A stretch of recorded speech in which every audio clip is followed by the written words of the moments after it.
Bonjour les amis, j'espère que vous allez bien et que les vacances sont bien passées. Nouvelle histoire, un enseignement du Rav Sneur Goïta. Il y avait comme ça le Rav Shimshon Pinkus qui était un grand Rosh Yeshiva, un grand tzaddik. Et une fois comme ça, il recevait dans la synagogue des personnes, vous savez, pour des brachot, des bénédictions, etc.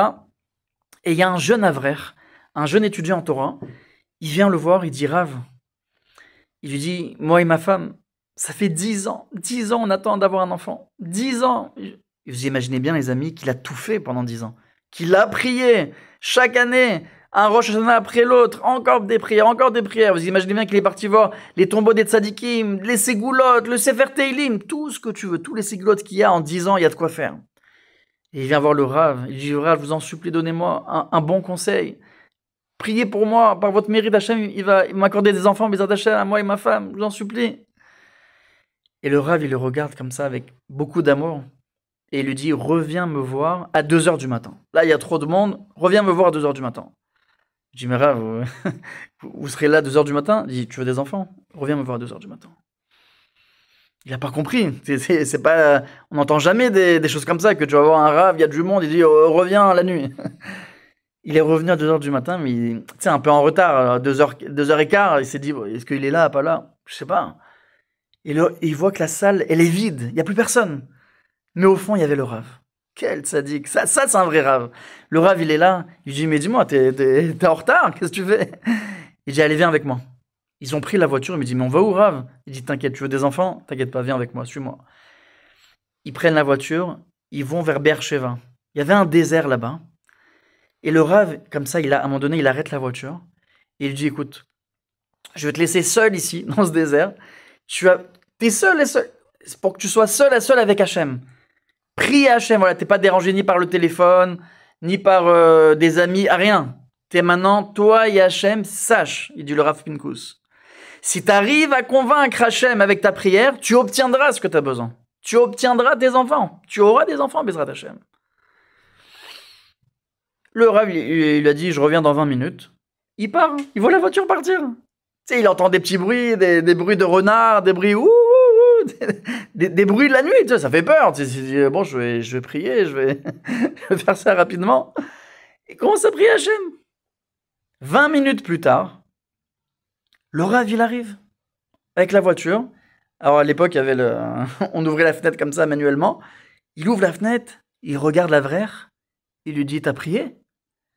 Et l'avraire, il lui dit, j'ai prié, oui. Et le Rav lui dit, c'est pas comme ça qu'on prie. Il avait senti que l'avraire, il n'avait pas donné tous ses tripes. Et je dis, non, écoute, regarde, je t'explique. Là, maintenant, il est 2h30 du matin. Je te laisse je reviens dans 30 minutes. Mais après, moi, je dois rentrer, je peux pas rester ici toute la nuit.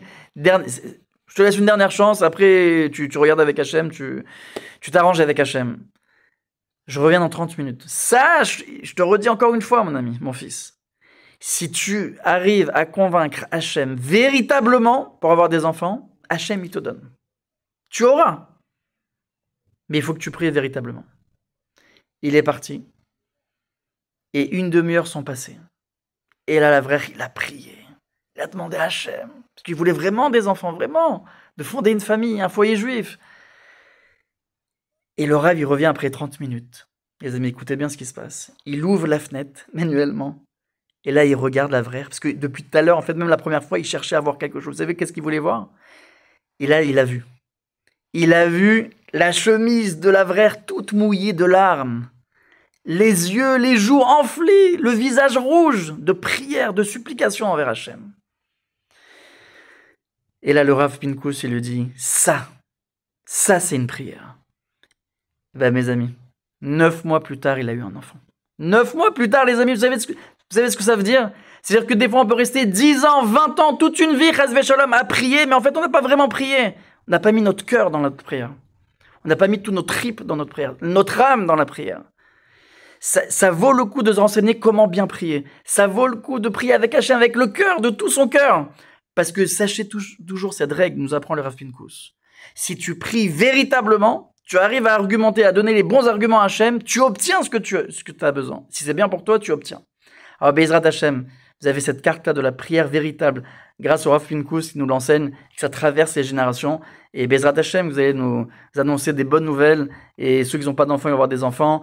Et ceux qui ne sont pas mariés, ils vont se marier. Et ceux qui ont besoin de délivrance, et Bezrat Hashem, qu'Hashem vous l'accorde. Chazak, et bientôt.